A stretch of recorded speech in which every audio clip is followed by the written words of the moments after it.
সবতে ভাল কোনো আমাৰ কাৰণে এটা কোনো ফ্যাক্টৰ নহয় আমি কাম কৰি আছোঁ আমাৰ ব্লকত আমি পুৰা নিৰ্দেশ আৰু প্ৰাইমাৰীবিলাকক নিৰ্দেশ দিছোঁ আৰু যেনেকুৱা ৰিপৰ্টটো আমাৰ কাৰণে বিৰাট ভাল পানীৰাম ব্ৰহ্ম ডাঙৰীয়া জিকাটো একেবাৰে খাটাং ইপিপিএলে কৈ আছে যে বিপিএফ বিটিচিত অহাৰ লগে লগে অশান্তিৰ সৃষ্টি হৈছে অশান্তিৰ লগত কথা নাই গভৰ্ণমেণ্টে কেনেকুৱা অশান্তি আমাৰ মাজত এতিয়ালৈকে মই দেখা নাই যে কিবা এটা অশান্তি হৈছে কি প্ৰমাণ আছে অশান্তি হৈছে একোটো দেখা নাই মই আৰু এন ডি এৰ লগত অহাৰ পিছত বড়ো আৰু সংখ্যালঘু মানুহে এন ডি এক ভোট নিদিয়ে N D A U P A বুলি কথা নাই বি টি চিত আমাৰ উন্নতি লাগে আৰু হাগ্ৰামা ছাৰে যেনেকুৱা পলিচি লৈ পেলাই আমাক লৈ গৈছে তো কথাটো হ'ল ওপৰৰ পৰা টকা পইচা আহিব লাগিব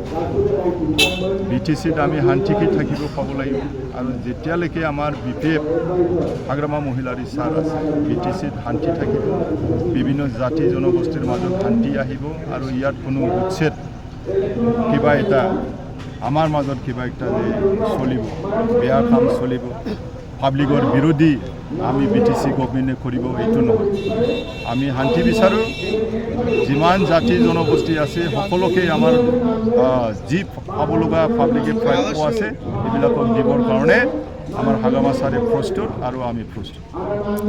কিমান ডিফাৰেঞ্চ থাকিব পাৰে ইউ পি পি এল আৰু বি পি এফৰ মাজত মোৰ আইডিয়াত 50-55 40-ৰ পৰা 50 এনেকুৱা থাকিব লাগে ডিফাৰেঞ্চটো মই বেছি নকম বেছি পালেতো ভাল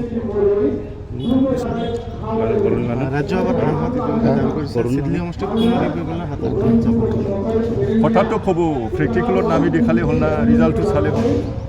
কথাটো ভোট মানে ভোট ক'ব ময়ো ক্লেইম কৰি ল'ব পাৰোঁ যেনেকুৱা ক'লোঁ মই 40-ৰ পৰা 50 এই কথাটো সিহঁতেও ক'ব তো আমাৰটোতো প্ৰেক্টিকেল যে সিহঁতৰ মানুহটোকে ইউ পি পি এলৰ জেনেৰেল ছেক্ৰেটাৰী নিচিমা বিনোদ শৰ্মা তেখেতক আনিলোঁ আজি আৰু সিহঁতৰ I T cell head Manoj Narzary তেখেতকো মই আনিলোঁ আৰু বহুত আনিলোঁ একেবাৰে পুৰাণা ইউ পি পি এল পিচিদাৰৰ পৰা কাম কৰি থকা এই কৰ্মীবিলাককে মই নাঙলমান আনিলোঁ দিনে ৰাতি মোৰ সমষ্টিত জইনিং বেলেগ এইটো জইনিং হৈ আছে আমাৰ পলিচি আমাৰ টেকনিকটো এইবাৰ বহুত বেলেগ আমি জিকাটো একেবাৰে খাটাং আমাৰ কোনো নাৰ্ভাছ নাই